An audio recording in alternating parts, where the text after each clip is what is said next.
To speak to our correspondent, Nivedita Kumari, who joins us from there. Nivedita, I mean, Modi's very unlikely, isn't he, really, to change the thread of his discourse of the last few days when he meets Emmanuel Macron? No, it's highly unlikely because European leaders, as well as the leaders from the West, from the US, UK, they have been pressurizing India to take a stance, in confirmation with theirs. But so far, Modi hasn't changed his stand. And even while talking to reporters in Copenhagen before coming to Paris, he said that we have appealed for a ceasefire in Ukraine and adoption of peace and dialogue for the resolution of conflict. But he hasn't publicly criticized, and it is highly unlikely that Modi is going to criticize Russia now, especially as you just mentioned that Russia is the biggest supplier of arms for India.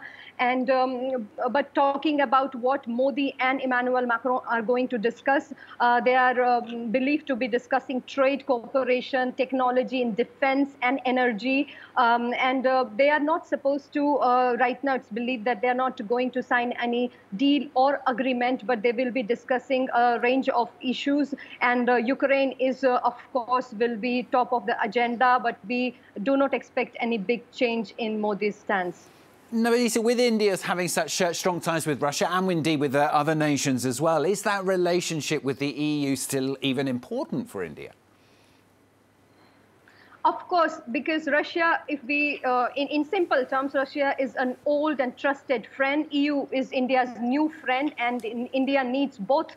For the moment, with Russia, India has 46% of arms coming from Russia. While it is declining in the recent years between 2021 and between 2017 and 2021, the Russian import declined, and it simultaneously corresponds to increase in arms supply from France, which grew tenfold. But India doesn't want to forget how Russia helped India during the wartime with Pakistan and China. Both are enemy countries. And also people here in India are very pro-Russian. They have soft corner for Russia. But EU definitely is right now important also for India in terms of cooperation in trade, technology, energy, climate mitigation technology.